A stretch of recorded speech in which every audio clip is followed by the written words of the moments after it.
Many times I say, some people are so poor, so absolutely poor that all they have is money. If you want to truly know how rich and wealthy you are, then drop a tear and see how many hands actually come forth to wipe that tear. Ladies and gentlemen, our true wealth, our true richness is people, our connections with people, our interpersonal relationships with people. Isn't it often said that our net worth is equal to our net work? And when it comes to networking and our connecting to people, very often we just have the tendency to connect to a network with those apparently big guys, the more important ones, or as they call them, the big guns. And isn't it true that we do not want to rub shoulders with the apparently less important or the smaller guys? Even in the game of chess, if we simply network with the king or the queen or the bishop or the knight or the rook, and we do not pay attention to connecting and networking with these little pawns, who's going to play the role of the pawns?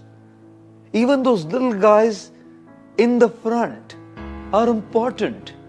They play their respective roles to bring the ultimate victory to one who plays chess.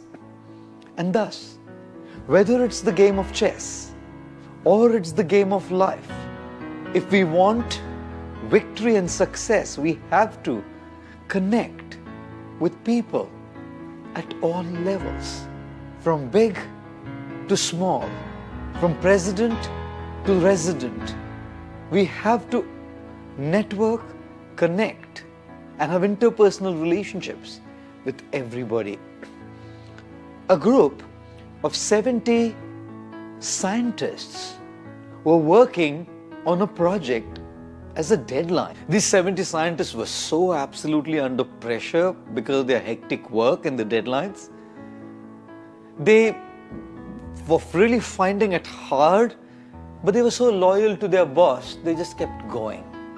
One morning, one of the scientists came to the boss and said, "There's an exhibition in town and I promised my children to take them for the exhibition. Is it okay if I leave at 5:30? The boss said, "We're really working on a deadline, but since you've promised your kids, you can actually leave at 5:30. The scientist was happy.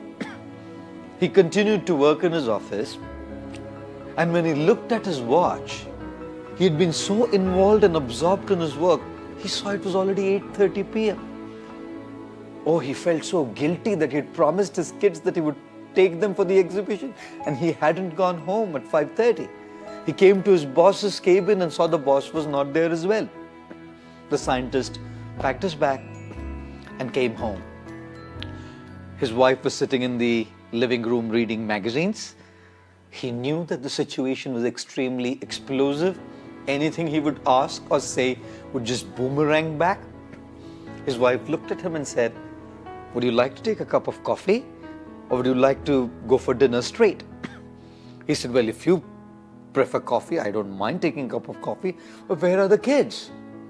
The lady said, "At about 5:15, your boss came home and took the children for the exhibition.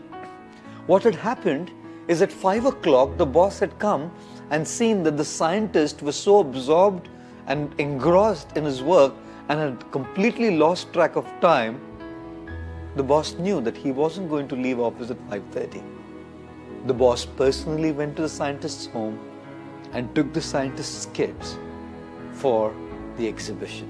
Now, the boss didn't have to do this again and again.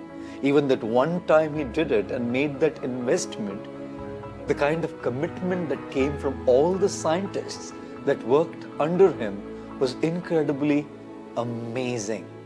This is why all these 70 scientists worked with such commitment at Thumba under their able, capable, and super sensitive boss. Guess who the boss was? Late Dr. APJ Abdul Kalam, the former president of India, the mastermind behind the space research and the missiles project of India. Yes, ladies and gentlemen, greatness is not just about rubbing shoulders with the big guys. The true symptom of greatness is how we treat the apparently small and the least amongst mankind whom we work with. Therefore, if we truly want to achieve success, we must connect to the big and the small at all levels. We must treat them all with respect, dignity, and sensitivity.